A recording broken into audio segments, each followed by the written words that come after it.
go. Welcome to On the Chain. This is Jeff here with co-host Chip. What is going on, everybody? What is going on, crypto enthusiasts? Guess what, Chip? I am buying XRP. Yesterday, I was selling.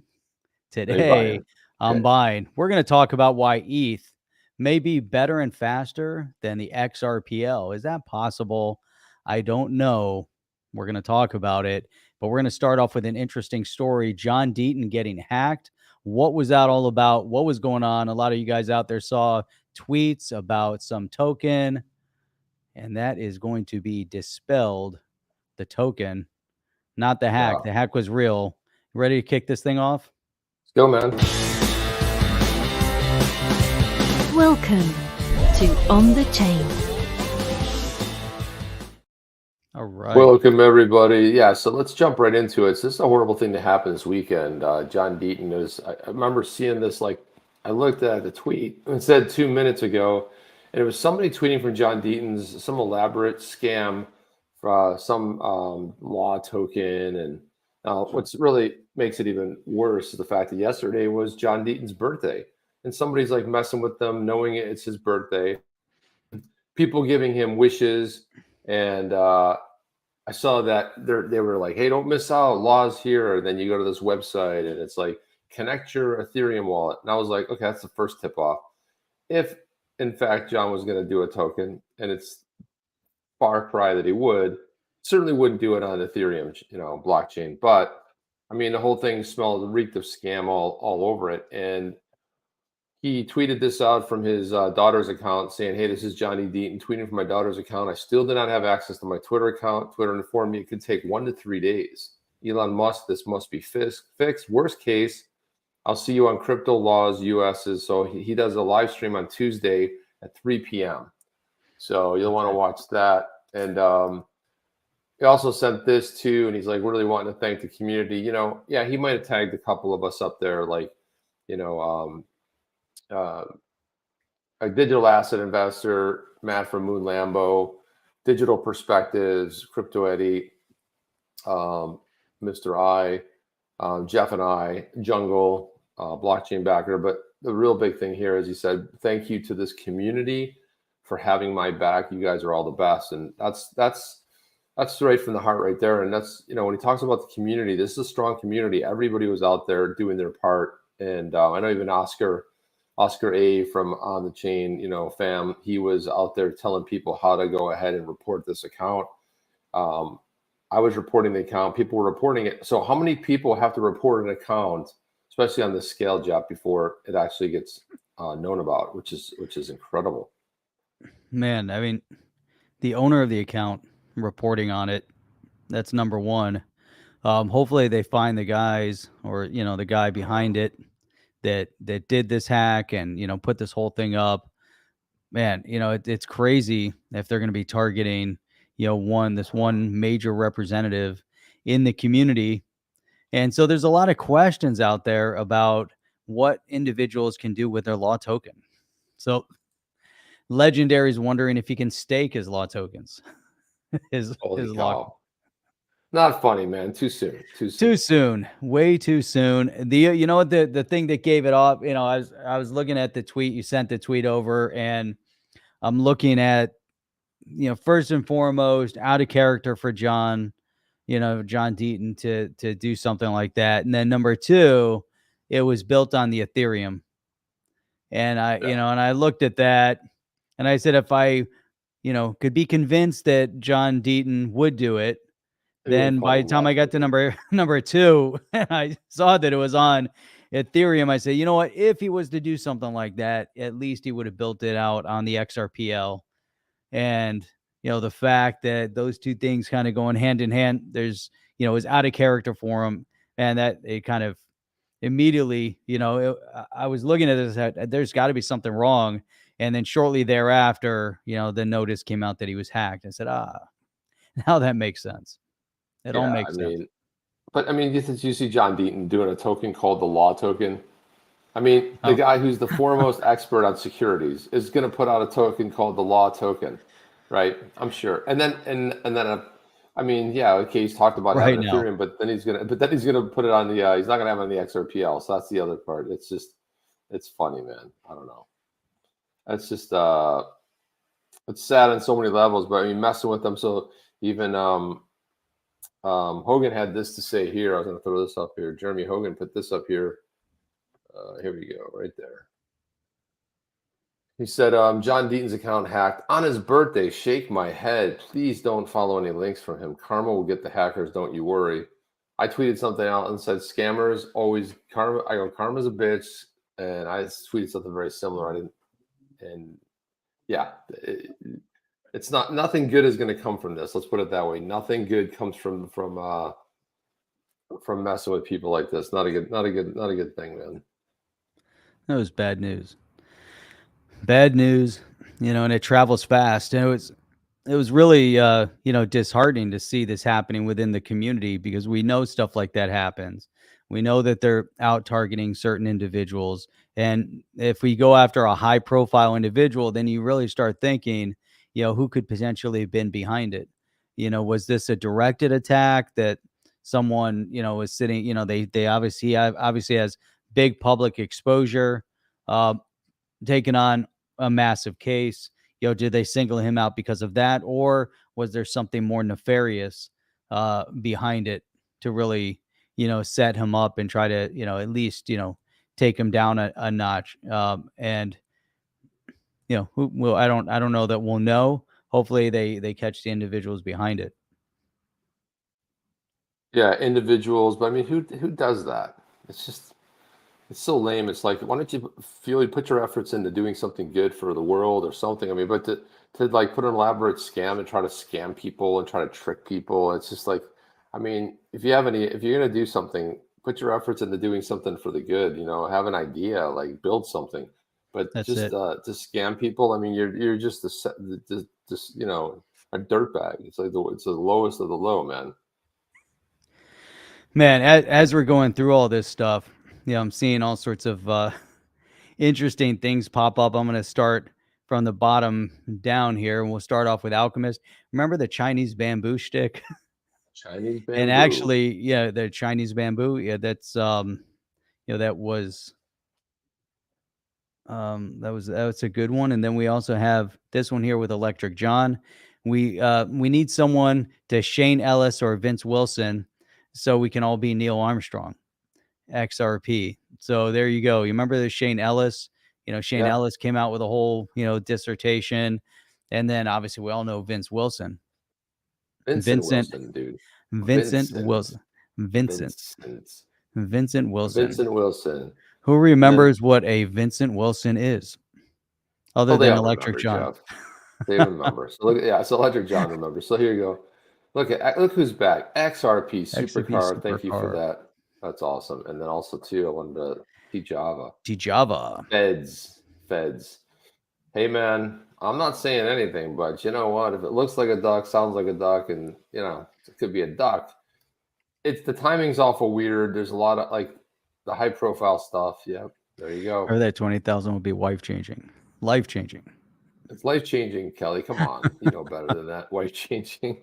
You know better than that. Stop that. That's not that nonsense. See that? Life-changing. Desert Fox, 2,000 knows. Law, 50,000 end of year. Vincent. Thing is, somebody's probably now going to put one out there. It's just like, a token called the law token. Right. Right. The guy who's the foremost expert on Howie and could remember when Cobb was a child? Remember when Alex Cobb was a child? Back in the day? No, I don't remember. No recollection. VW equals 20K XRP. There we go. Man, this was the history of this space. We had the Dancing Bears, and we had the Riddles, and we had Shane Ellis, and we had Vincent Wilson. We had so many great things that used to happen early on. How it used to be, there was like the excitement and the unknown. There are all these things going on. Chip, I remember one of the first videos I made on XRP, one of the comments on my video, and the video just kind of blew up, went parabolic. And and somebody commented and said, you can't make videos in this space. This is Alex Cobb's space, and you can't make videos on this subject.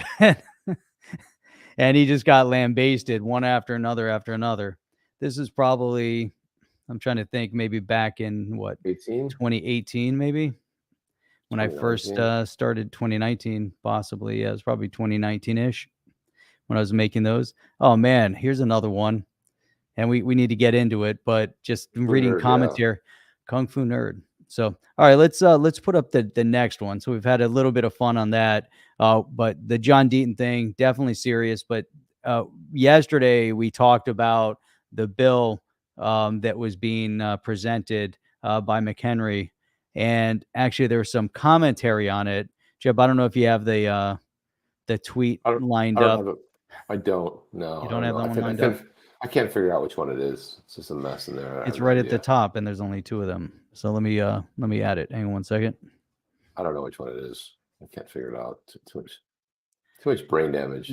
Too much going on. I was trying to find something more.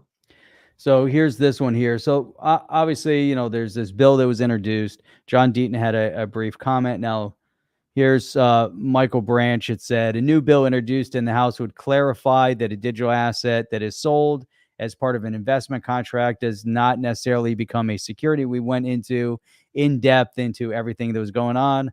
John Deaton was commenting on that. He said, it's sad that we need this bill due to out of control regulators attempting to expand the Howey test into secondary markets, despite not being able to cite a single case where that's been allowed.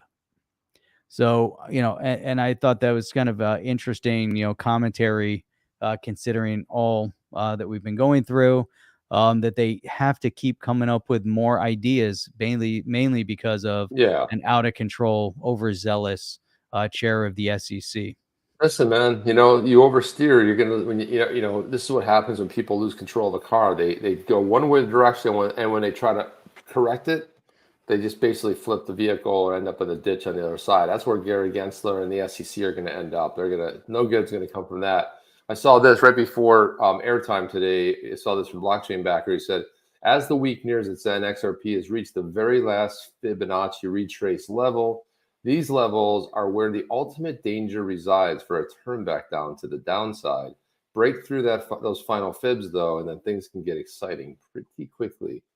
So of course I just said, like, dude, break through the fibs. Let's do this already. You know, it's like there's a lot of, it's interesting to see what's going on with XRP, but otherwise it'll do a retrace and we'll head back down to like the 42 cents or something like that. When do we go back to 10 cents? I don't know. I mean, a lot of people might be happy about that, saying, hey, they can go ahead and pick up some XRP. They could definitely do that. But I mean, something. Can you believe where XRP is trading right now? At 54 cents. It's incredulous. I like it. We're right there. And the funny thing about it is, for the first time ever, like, I mean, maybe there's one other time where XRP is sort of separating from the pack. It's like it's not following the rest of the market. It's kind of doing its own thing. And it's kind of interesting because given where we are in the market itself, you look at that, it's like, yeah, it's the market itself. You know, we're not sitting we're in a bear market. And for some reason, XRP is doing some separation. I don't know if it is speculation or what the reason is for this, but certainly is interesting. Certainly is interesting. We'll see what happens. See all the different exchanges that it's trading on. A lot of momentum in the XRP space. Thank you, Gary Gensler. I wanted to read this too. This is something that we wanted to get to. Sometimes we just never get to it, but I think it's pretty important. But this right here, so this was written to John Deaton. It says, hey, I recently had the honor of shaking your hand in Las Vegas at the XRP conference. I'm one of the many XRP holders who are greatly appreciative of the efforts you have expended on our behalf. Without your work in this case, I would truly feel alone and helpless in this fight against the bully that I would have no chance to defeat if it weren't for the initiative that you took when you saw the overreach by the SEC. No matter how the case ends, I'll be forever grateful to your leadership in the fight. Of course, he covered the name, an XRP holder in Kentucky. And then John commented on it saying that, you know, the SEC and commissioners who voted yes for the bogus lawsuit with Ripple and XRP. If Fox Business is 100%, then the vote was 3-2, with Hester Pierce and Elad Roisman voting no.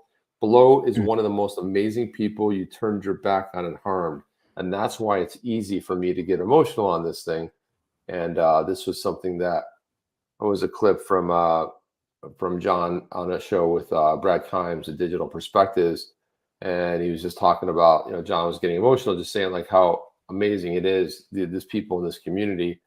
And then Jeremy Hogan put this up. He said hours and days and weeks and months worth of work and never asked for a penny. Hats off to Johnny D, a true American hero. And then what happens to this American hero on his birthday? People messing with him. It just like makes me mad. I love that. Whoever anybody has a hacking skills and can go ahead and figure out who's behind this hack, they need to be prosecuted. They need to be prosecuted to the fullest extent, because you don't mess with our American hero, John Deaton, man. You don't do stuff like that. So karma's a bitch and it's coming for you. That's all I got to say. And that's a good statement. And Vincent Scully saying someone hacked Jimmy Buffett and they're shilling the Margaritaville token. Which we were there today, weren't we, Jeff? we were actually at Margaritaville today. Hollywood Beach. Jeff and I were hanging out earlier today, having some food, hanging out with another XRP community member, which will go nameless because they don't want to be identified. But we had a great time and had a good time in Hollywood, Florida. So we were having a good old time down there, and it was good. We did have some good ceviche, and it wasn't that hot. It wasn't spicy like I expected it to be, but it wasn't spicy at all until we asked for it to be spicy, and then it still wasn't spicy. It still wasn't spicy, so I was like, you want it spicy? I'm like, yes. And I'm like, not spicy. So it wasn't spicy. Then we walked over to Margaritaville, and we saw the giant flip-flop that blew out on a pie top. Or what is it called? The top, whatever. Flip-flop. Little tab top, whatever. Giant flip-flop in there that's broken, obviously from the song Margaritaville. But this is what people are doing. And I don't know. I mean, how much money can you possibly make off the back of trying to trick somebody and humiliate them? It's just horrible. It's Jeff. It's unconscionable, horrific, horrible. I wanted to break down this tweet right here. This is something we meant to get to yesterday, but we didn't really get to it. But let me set this up here. But WietseWind from God, what the hell's the name of his new company? It's not called Sum. It's not XRP Labs. It was like it rhymes with ramen. I know it rhymes with ramen. It was Zamen. It was Zambo. I was gonna say Xanadu, but it wasn't Xanadu either. It was Zambo. Zamen. Zamen rhymes with ramen. So it's good that you remember the ramen part. Just name it ramen noodles. I mean, it would be like, hey, just call it ramen. Ramen noodles, ramen. Well, I don't know. But anyway, he put this interesting tweet out. This one's was really interesting. I think we have to go through and sort of dissect this. But he put this tweet thread out here. But he said, "Why is it that the Ethereum, the EVM ecosystems are always coming up with new cool features and ideas, and why is the XRPL always playing catch up?" Which is why we put ETH is better and faster in the title. Just FYI. And why? Because of smart contracts. So you don't have to change the entire blockchain protocol. You get a blank canvas, come up with a new feature, and you build it. So that's why he said, look, I've been around in the XRPL ecosystem long enough to be certain it's not because of the lack of brains and creativity by XRPL devs. It's insanely hard to write core XRPL code, even harder to get your idea merged by Ripple devs, Ripple X dev, close to impossible for it to get voted in. So how can the XRP ledger protocol chains lead instead of playing catch up with the latest crypto/DeFi fad and retail features? By giving XRP ledger protocol devs a blank canvas for their ideas and creativity as well. And at XRPL Labs, we built just that. It's called Hooks. And again, this Hooks has been around for a while, but I like the way he's positioning it here. With Hooks, developers can add their own logic and state to accounts on XRP Ledger protocol chains with Hooks enabled. Better key management, compliant features, enterprise features, games, automation, limited signing delegation. One implementation to rule them all. But the thing is, it's a little bit misleading because when you think hooks, if I think hooks, I think about I'm fishing, right? So you get a hook, inevitably that little thing gets stuck in your finger somehow, or you catch it on something. If you think about what a hook is, in this case, are really smart contracts, right? Adding smart contracts to the XRPL. That's the hooks feature that they've been trying to get past for some time now. And this is it. Like look at all the things he's just naming off some things like writing enterprise features in there, doing games, any kind of automation, basically whatever you can dream up can be done, because he's making the case here that all the cool stuff comes out on Ethereum because of the smart contracts, right? You can take a smart contract. There's a lot of things you can execute having a smart contract. So it's had smart contracts from the beginning. Of course, if you know the story about Vitalik Buterin, who couch surfed on Stefan Thomas's couch, and he was there for the initial conversation about smart contracts when they were talking about it back in the day. It just ended up on, Ethereum first. But he goes on to say that almost half a year ago, I think it's probably more than that, maybe 7-8 months ago, we published a blog about hooks. Hooks aren't just an idea. The technology exists today. On our hooks version 3 testnet, the hooks amendment is coming.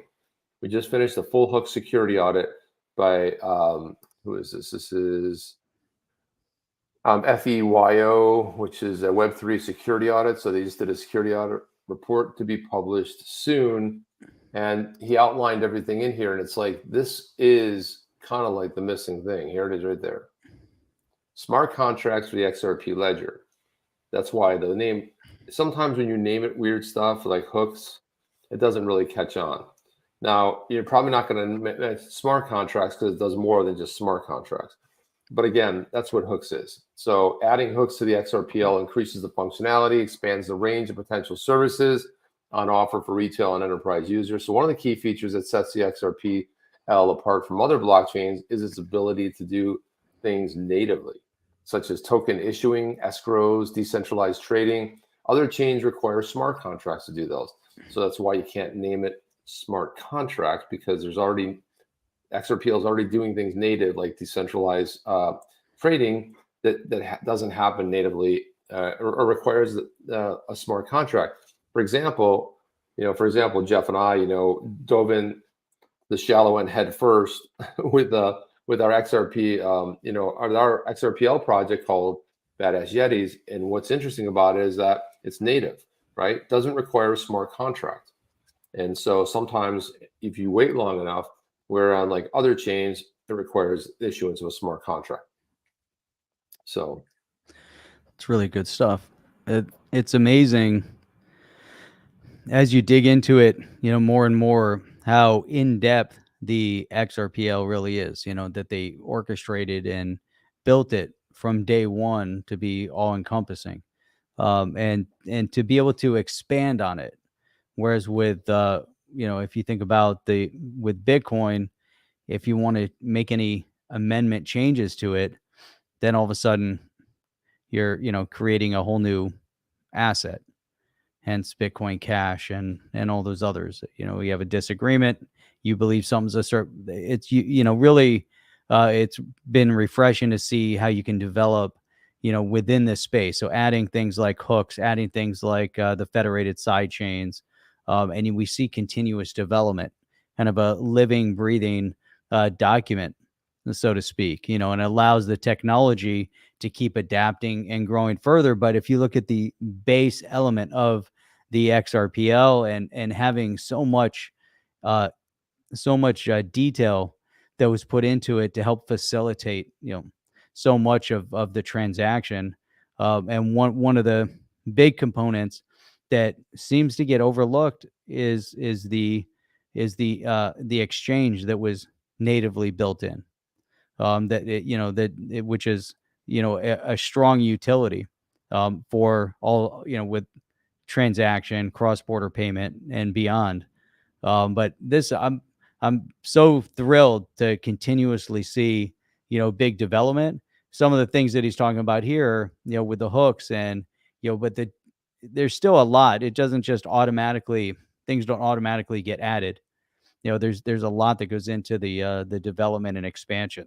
Whereas with Ethereum, what have we seen with Ethereum as they try to roll out 2.0? Soon they're going to try to roll out 3.0 because it was never truly perfected from day one.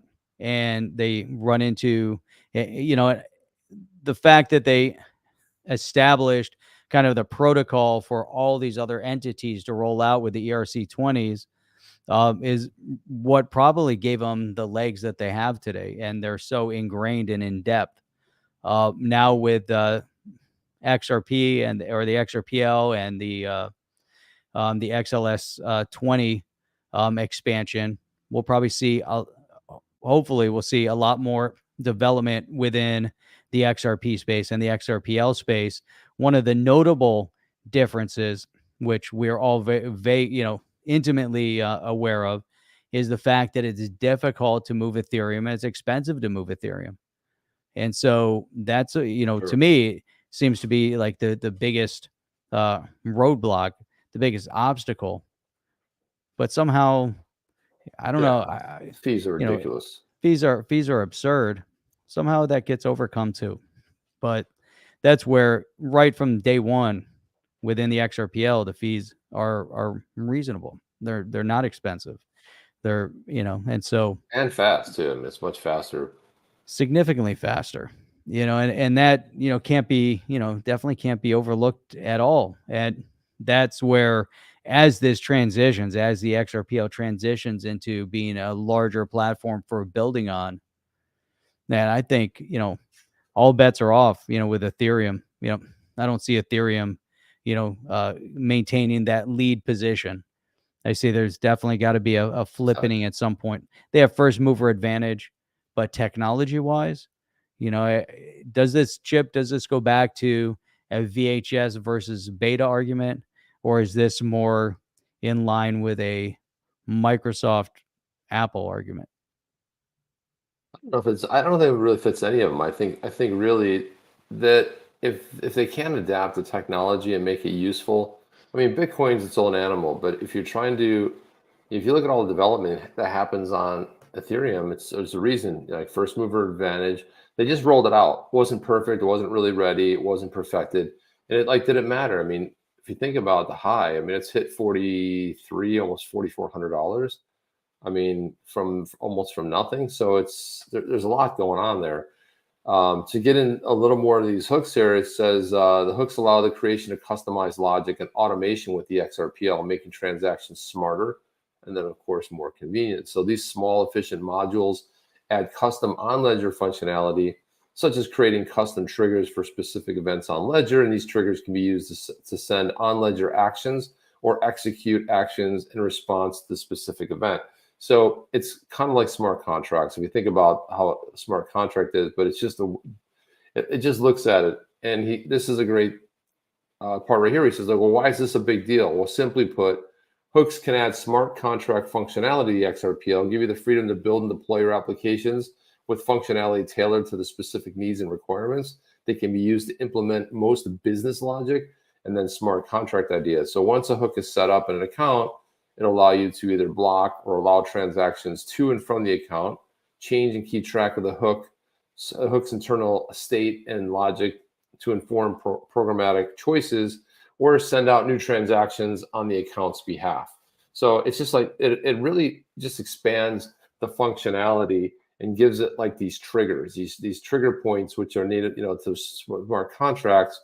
And what he's saying is they can be written in C or any other language, and they can be compiled into WebAssembly. So there's also another component too that makes it a little bit easier. He throws a little code snippet up there. And so some of these, let's say like for a firewall hook, this is kind of on point.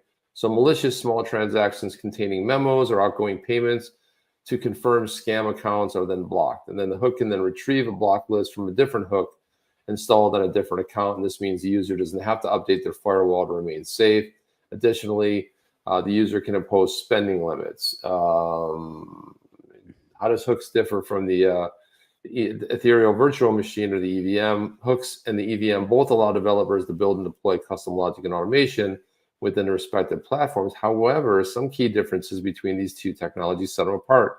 And one of them is the main differences between hooks and the EVM and the platform they're designed to work with. Hooks are specifically designed to work with the XRP ledger, while the EVM smart contracts only work with Ethereum-based blockchains. And hooks are more efficient because they can use WebAssembly, which is way faster, more efficient than the bytecode used by the Ethereum virtual machine. So it's kind of like what you're getting at, Jeff. It's like complicated, it's confusing, and WebAssembly is a lot easier to use and easy to compile.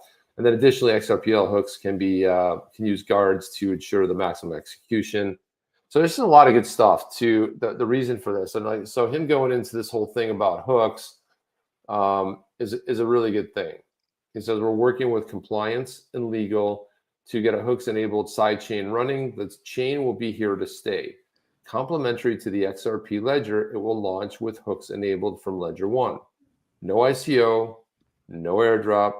We're not leeching. We're expanding the ecosystem, the end of the thread. And so I like this too. This is like, this isn't, this is a good way to do it. Like he's talking about that. He's kind of like goofing a little bit like, hey, we're not doing airdrops. We're not doing an ICO. This is going to be a chain. It's going to be complementary to the XRP ledger, and it'll launch with hooks enabled. Big deal. And this one here was something else he put. Someone had written, so someone commented on this one and said, Eric Miller said, so in creating this side chain, is it a fork of the XRPL? Because that was kind of weird. I was wondering too, like how is this going to run this side chain? Others are saying that it'll be an alternative XRP token. Is this true? Are you saying there will be no token associated with the side chain? And will it use the native XRP token? Thank you. WietseWind commented, he said, it's a technological fork, a new ledger, history back to Ledger 1, starts fresh, no 100 billion pre-mine, and tokens have to come from mainnet as a one-to-one issuance on what's been moved for the mainnet. In other words, XRP is native to the XRPL. And what he's saying here is that, if I'm understanding this, is that there's no such thing as a one-to-one issuance. So it has to come from mainnet if you're going to go on to the side chain. And here he's expanding. He put this here. Native XRP only lives on XRP mainnet. It'd be representation of XRP obtained by a mechanism that enables reissuing from the mainnet. So a lot of people have misconstrued this as saying, well, are we going to have another XRP? Does that mean we have another XRP? No, it's just it's going to be a representation of it, and the representation in that one-to-one issuance, one XRP on the side chain to be able to, but it has to come from the mainnet. But what it does, it expands the ecosystem quite a bit here and allows so much more opportunity. So this is one of the things that if you think about it, WietseWind and his team over there in the Netherlands have done so much to really go beyond and expand, the capabilities here. So hats off. I think he's up to a good thing here, and I like the way he's thinking about this on the expansion here. So that was really, really strong, really powerful. Looking at the development of the XRPL, seeing some of the amazing tech that's coming out of it, seeing how the Zum team, the WietseWind guys, what they're up to, how they're focused on hooks. Fernando's been throwing in some interesting good commentary on Ethereum. It was fast, careless, like JavaScript. It took a few months to develop to get Java rolling out, but it took years to fix it until they made it efficient. So that's kind of where we're at with the Ethereum. So some other comments here. Now Stanley was posting. Yeah, I wanted to get into that. Yeah. So there's been a lot of talk back and forth in the chat on hot sauce. And actually, Stanley said, why don't we have the whole chat just be on hot sauce? So there's a lot of commentary on hot sauce specifically. So before we get into it, because then he said, ignore that question. But serious question, hot sauce, Chip, you like spicy food, but do you like hot sauce? Do you put habanero or any type of red hot on eggs? Well, Jeff, meat, on what do you do? So, growing up, being from the Western New York area, close to Buffalo, growing up on buffalo wings and buffalo, my flavor is always going to be buffalo hot sauce. That's it. I put it on everything. Put it on. I mean, literally everything. Anything that you can eat, I put it on. I put it on salads. I put it on. So, and I also do the green habanero, but I also do the red one as well to make a little more spice there too. So it's not just the one or the other. It's like whatever it is. So, I'm moving this out of here. So that's for me, is like, I do like the hot sauce. I do enjoy hot sauce. And then we got a whole bunch of different hot sauces. Cholula, there's a whole bunch of them in there that I have. And if I go to a hot sauce place, I've tried almost every type of hot sauce. What I like is flavor with the heat. I like the heat, but the heat without there. And since we were at a Peruvian restaurant today, one of the things I forgot to ask for was ají, which is AHI, ají. And that's something I really love too, because it has flavor and it has heat, and it's very, very good. And I tend to like that flavor a lot too. And then also too, if I have to get into it, I like spicy Thai food as well. So there's a lot. Spicy Thai food is good. Yeah, but again, spicy Indian food too. But I mean, the thing is, you don't want the heat without the flavor. It has to have some kind of flavor. But there's mine, Jeff. What kind of stuff do you like? What's your Ethiopian food is good too. Get spicy, spicy Ethiopian food. I don't typically put hot sauce. If I eat a falafel, you get the falafel, the salad, put some hummus in there, you put it up, put some nice spice, you get a nice hot sauce in there. That's good. I don't typically put hot sauce on too many things, but I like spicier foods. I like I like Thai food. I like it to be. I used to love it a lot more spicy than I do now. And when I eat sushi, I love wasabi. So there you go. Same thing. There wasabi too. I put the wasabi on there. There you go, right there. There it is. So it's one of the. It's usually two of these. One's a little spicier. One's a little bit more mellow. But the Frank's Red Hot is like the magic stuff for me. That I have that stuff and everything. I have a giant thing of it in the refrigerator. I also have the little bottle too. So you've got the original one, which is like, this one isn't diluted as much. Or you got this one over here, which is more like the buffalo wing type sauce. Where you have this one here. So aren't you glad you asked, Stanley? You asked and you got it. So there you go. But yeah, the same thing with wasabi too. It's like we were this came up at lunch today. We were talking about the different types of wasabi. Sometimes it's so mellow, man. It's like, you had to ask. All right. Stanley, let's just hijack the whole convo into hot sauce. Yeah, well, you asked it too. We thought we'd do it, and we'll get back on track. And we did. What's next on the agenda? So what is Fernando Jed McCaleb up to? Who cares? I could care less. You got the link here. I don't care. As much as I respect the creators of the XRP ledger, Joel Katz, Arthur Brito, and even Jed McCaleb. Oh yeah, we'll get into that. That had nothing to do with Jed McCaleb specifically. But no, it doesn't have anything. And then we have that's why. And then we have Ellie, Codius, Barrett, Flare, Evernode, Hooks, Corium. Got man, how many smart contract promises? Yeah, there's a lot of stuff going on. Oh, sorry about that. I'm gonna take this off. Let's go ahead and lots of smart contract promises popping up all over the place. Yeah, this is the one we wanted to jump into. But you said Jed McCaleb. I was like, I don't remember Jed McCaleb specifically. So this is kind of playing off of so Yassin Mobarak.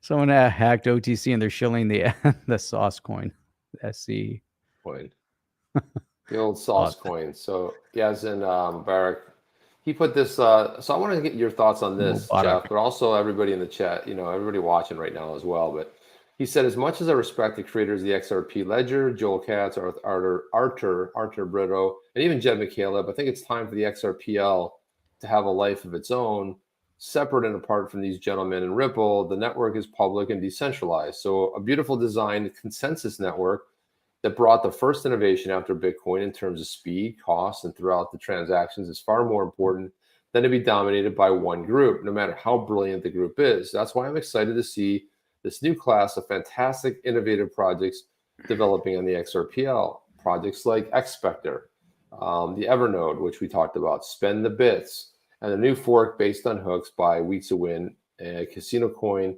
and many more. And we're going to get the guys from Casino Coin back on here too, because they've got some interesting, cool developments. So we'll get them back on here. The future's bright. So I like what he's kind of saying here.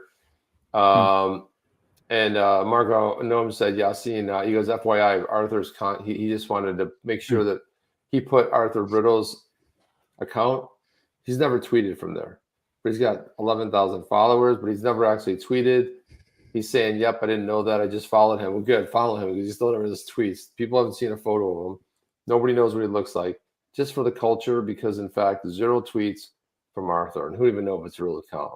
So, but it's nice to see like somebody in the community, like Yassin Mobarak, just like talking about it. Quite honestly, I mean, he's making some good points here. The fact that it doesn't have anything to do with, it's decentralized, so, and it's open, and people can develop, and it's just a matter of the nodes, like or this hooks amendment.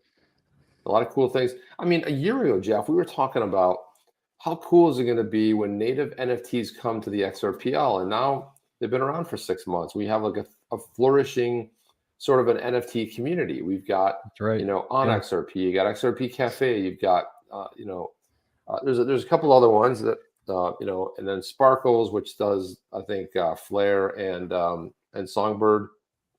And then I know that Flare Community was in here a little bit earlier, but yeah, there's just like this vibrant, it's a smaller scale, it's on the scale of like what's happened on the, Ethereum blockchain. But this is part of the reason that I don't care for the Ethereum blockchain. It's like, go try to buy an NFT over there. Look at how much it's going to cost you. I mean, the gas fees are ridiculous. And then I'm not really that big on browser plugins, being able to connect it. Like if you go buy an XRP, if you go over to XRP Cafe and you want to pick up a Yeti, right, or one of our projects or anything over there, doesn't matter. It can be anything over there. But it's so easy with your XemWallet. You just connect your wallet, you click the mint button, you authorize a transaction, boom, it's in your wallet. So there's no gas fees. You're not getting hit with some of those. Let's say you buy an $800 or $900 or $1,000 NFT over there. Your gas fees can be $80, $100 on top of that, where it's so minor, it's so minute. If you go on one of the XRPL, exchanges, it's so minor. And one of the things also, another big advantage built in over there, like Jeff and I have seen this, where a badass Yeti has changed hand twice, and we have a royalty built into it, a creator royalty. So no matter, every time it's sold, we get 5.89% every single time. It's not a lot, but it's nice that the creators are rewarded. And this is something where it's been eroded. And when we had Sloppy on from there over there at XRP Cafe, he was talking a lot about this. The big distinction is they were trying to get rid of the creator stuff. So you spend all this time making these NFTs only to we're gonna rug pull that part. You're the creator. Without the creator, you don't have an NFT, right? Without the thought behind it, without the ingenuity, the creativity. And what do they want to do on OpenSea? They want to destroy it, and especially on the Bitcoin based one as well. They want to get rid of creator fees. So this is something that's inherently built in. Is once you set that up, you can't avoid it. And people were asking me, friends were asking me, well, can you get away from it? Can you trick it? No, it's blockchain based. You can't. So you can't get away from it. You can't. It's not like you can go trick it and not have that creator fee. And it's native now, so it's like happening right on there. And it doesn't require a smart contract. So much good stuff. And as we build this, ecosystem and the community, it takes all of us to do this and sort of build it up, because we're smaller, right? We don't have that Ethereum brand name out there. Chip, give some thought on this. So this is from Stanley. Looks like Stanley is over in the UK. That yes, yeah. previous super chat came in with a pound symbol on it. Garland now is saying weeks instead of months. Do you think it's legit, or is it him trying to input confidence into the XRP market? And so there was some commentary. We did a show on that also, weeks instead of months. But as we get into this, before you comment, here's John Doe's comment. He said it's a bold thing. Brad said to give specifics. Nobody hardly does that. Hopefully, it's in push support of a possible agreement on some level. Now, what are your thoughts? Okay, so let's like mini workshop this, right? If we say weeks, not months, Let me ask you this: is 12 weeks weeks? What's the difference Yeah. between 12 weeks and 6 months? You know, it's like, so you say 12 weeks. Let me think about this. Or and they're not the same. I'm just saying I'll be there's right back. one. Yeah, one is more than the other. But if we think about this, you're like, how much would we possibly have? So I thought a lot about this. I like the fact that he's saying that. I mean, somebody was DMing me. We were having a conversation about this in a DM chat. Like, what do I think? Honestly, I think it's going to probably take a little bit more time. But for me, my thought is that this is so monumental. It's so meaningful what happens here, right? This is everything, right? So Judge Torres looking at this, everyone's like expecting at the end of March. Like, how come it's the end of March and we don't have anything yet? Okay. I really never expected at the end of March. And I think it would be right about now. I did, but I still think it could be July, August. That's still weeks. That's weeks away. It could be September, right? It could be September. But if you had to guess, if you had to ask yourself, which one do you think would bode well, or at least the longer time, does that favor the SEC? Maybe, or does it favor Ripple? Right? What do you need to get right, and making sure that when you put this ruling out there, you put a lot of time and effort into it. So I kind of look at it like that. I kind of feel like if you're going to think about what it's going to look like, and I'm not saying it favors one or the other, it's just pure speculation. But to think about it, Jeff, it kind of seems like if it was going to benefit the SEC, it probably would have been a quicker ruling. Here's it, really the wrong, and then here's it, and then the SEC, and then blah, blah, blah, blah. We're going to go to trial, whatever, right? Good comment. Good commentary. I did leave. My dog was tied up in all the cables behind here. And he was about to pull the monitor and everything down. Everything started sliding this way. Oh, no. And I'm like, oh my God. I was in Jeff's studio today and he's redone it. So he's done a lot of the work over there and he's been doing a bunch of stuff. But I was hanging out with Julius today. Julius getting nutty. Jeff, what do you think about the thing with the weeks, not months? Like, what's your thought about it? So, yeah, I think from the perspective, I think he's he's projecting some positivity, that there's going to be some form of an outcome. I believe that he believes there's going to be some sort of an outcome. What that outcome is, does that mean that's the finality of the case beyond? Is there going to be a win? Is there going to be a ruling? Based on what he's saying, that would lead me to believe that the judge will have some sort of a ruling, some sort of an outcome. I don't know. And I'm going to stick to what we've been saying from day one. With the current condition, I don't see a settlement. I don't see the SEC settling. If you go back and watch what we talked about yesterday, just looking at the mindset, of these unelected bureaucrats and Gary Gensler in specific, I don't see how after, 2 years, he can come out and say, well, you know what? I guess I was wrong. And we're actually going to settle with them. And we're actually going to come out and say that XRP is not a security, and XRP is not a security as secondary sales, because that's the whole premise behind their whole argument against Ripple, is that XRP was, in their estimation, a security on all levels, primary and secondary sales. How do you go from that departure and come back and have some sort of an agreement, some sort of a settlement? I just don't see how that is. So if Brad Garland, I'll say weeks, not months, something big has happened. It's those Hinman emails that are the shift, then that means that the judge is shifting. That doesn't mean that Gary Gensler is shifting. That doesn't mean that he's willing to have a settlement. You take Gary Gensler out of the picture and you have somebody else step in, then maybe, but you have a lot of emotion from him, and that, doesn't really provide any type of sign that he's willing to cape, that he's willing to settle. I just don't see that side of it. And we know that Ripple won't give up.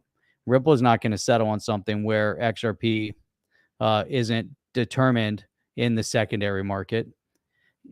Right. So Now with 150 million invested, like, oh yeah, I guess we'll settle. Does that include today's XRP not being a security? Oh, I don't know. Yeah, so there's no way. Very tough. It's very, very difficult. Hanslow said, well, months is at least 2 months. So by seeing weeks, could be up to 8 weeks. But like Chip, you said, it could be 12 weeks. It could be 16 Yeah, weeks. weeks, not months. But I mean, like, is it going to be another 6 months, or is it going to be like six more weeks? It's like 6 more weeks puts us in the middle of June. I mean, July rather, right? Or trending towards. But I think July probably is more the magic number, potentially. We'll see. We're getting close to something, some form of a conclusion. And let's say we do have a conclusion. Does that mean that that the government, meaning the SEC, doesn't come back and try to appeal the outcome, as they did with Howie?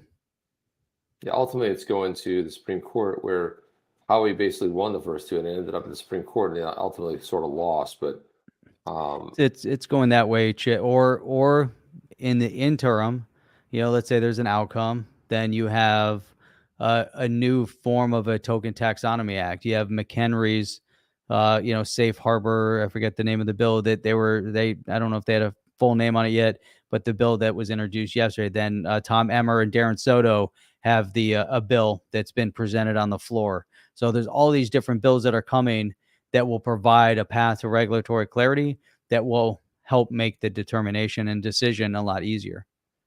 You see those getting signed by the blue team? I don't see that moving very. Not the team, not the people that are coming after crypto and hating on it and everything else. So John Gill puts this question up. Thank you for that, by the way. That's fantastic. He says, is the fork by WietseWind competing with the original XRPL? Great show as always. I don't see it as a competing. I don't see it competing at all. I see it more of an expansion, that it's expanding it, especially if you're looking at the issuance being 1-to-1 coming over from the mainnet.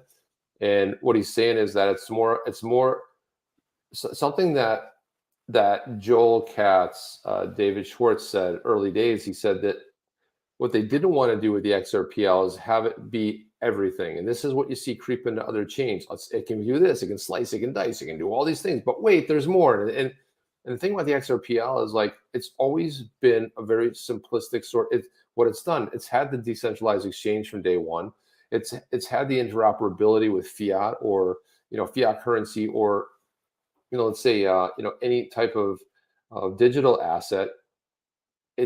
They didn't want to mess with it. So what WietseWind's idea is with creating hooks is, we're not adding that specific feature. And Evernode's the same thing. We're not adding that specific feature to the XRPL, but in creating this sort of side chain, we're expanding what can be done as far as hooks, and go beyond even the smart contract. So I see it as something that's very expands without actually meddling with the actual XRPL, and leaving that for what it does best. But he, in his tweets, he said it's a blank canvas. Are you thinking about doing this? Great. All the things you want to do that isn't hindered by getting an amendment passed to be able to put it native on the XRPL. Even David Schwartz, we talked about the federated sidechain, the whole idea and concept of that, a sidechain, not messing with the original XRPL. That's my thought on it, Jeff. I don't know if you want to weigh in on this whole thing, but that's kind of like what my thinking is. So there were some good comments that were dropped over here. So let's see, after John Gill, here we go. So we have Apex Crypto said, timelines haven't held true once in this case. Live your life, and one day you'll be pleasantly surprised. That's what I was talking with. As a matter of fact, Apex and I were going back and forth on this. So, and this is good advice. Like, hey, when it's ready, it's ready.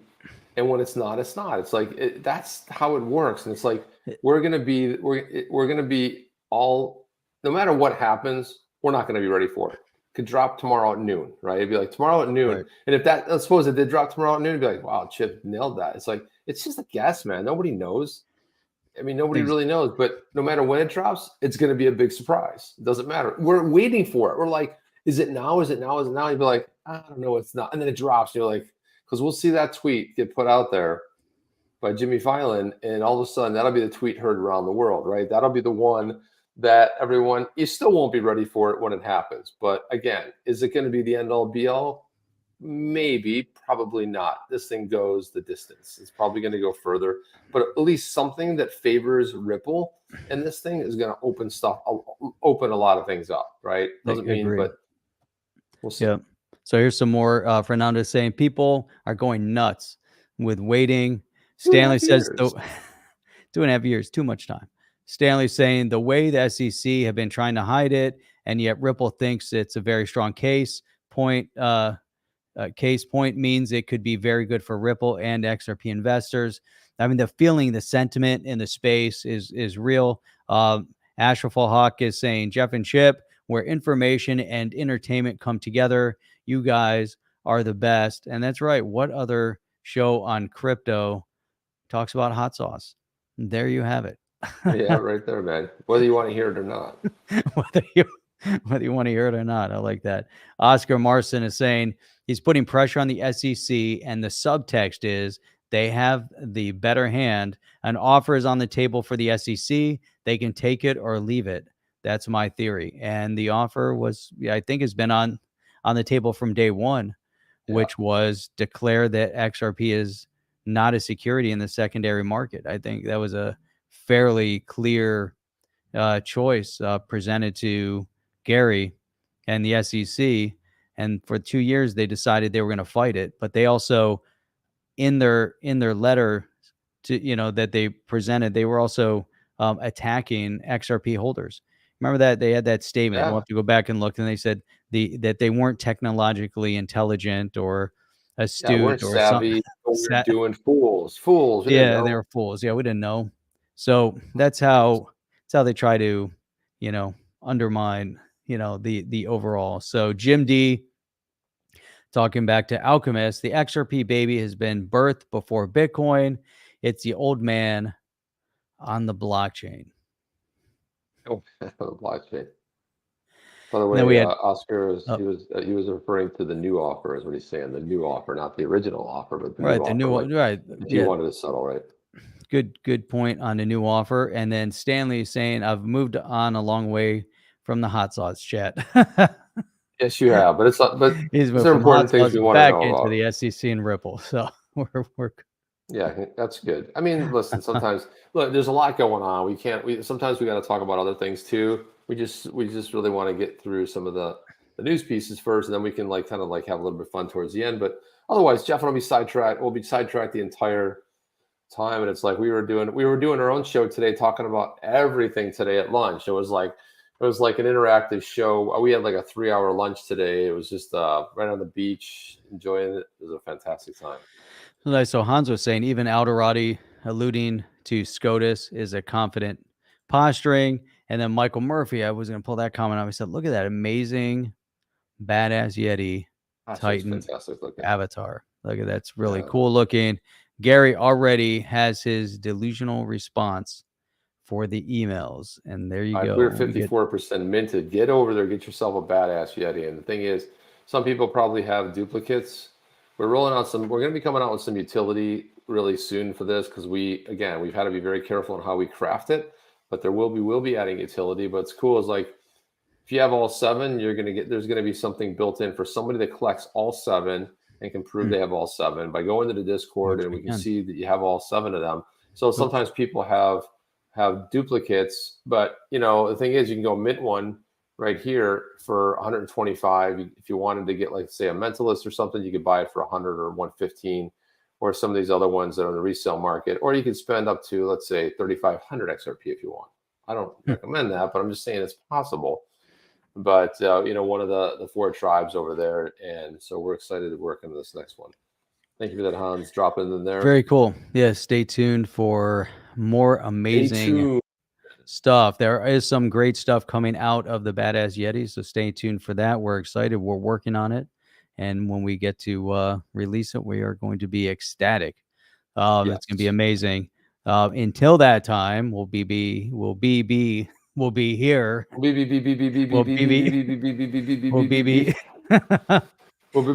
right here on the chain, having fun, talking about all sorts of great things. Maybe it Remember that? wasn't a. You remember that time we made a clip out of it, but this is when we actually froze up one time and Jeff was beep. You see me, Jeff? I'm like, what the hell's going on?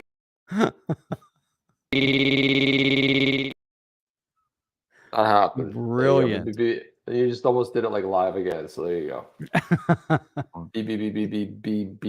There you go. So that's it. That's what we've got. You guys are the best and the brightest in all of YouTube crypto space. We'll be back here Wednesday at 8 p.m. Eastern Standard Time. Check out the shorts that we've been dropping. So there was a short that dropped at 7 p.m. today, 10, 12 minutes. We've got another one coming out that will drop tomorrow, and then one dropping Wednesday. So thank you, Hans, for helping get those cut up and all sorts of cool stuff. What does Sophie say? Sophie says, thanks for another great show. I try to learn something every time, but it's getting harder the older I get. So hit the like and subscribe before you go. I want to thank you guys for all your, especially all your super chats. It really does help the the program here. We always appreciate it. What else? There's another Stanley. I appreciate you had us a couple super chats here, but for everybody, XRP Speedboat, everybody. Great. Guys, really appreciate that. John Doe and all of you that contributed tonight. Really Jim appreciate D, that. Michael Murphy, Legendary, and all of our on the chain members. You guys are awesome. There'll be something. That's it. Have an amazing week, everybody, and we'll check you guys out on the next one. Chip and Jeff. Oh, we're find the button. Where the hell's the button, Jeff? I gotta find the button. Ready? I don't know. We lost. Let's do it, man. Are you down with OTC? Please like, subscribe, and click the bell to be notified when the next video drops.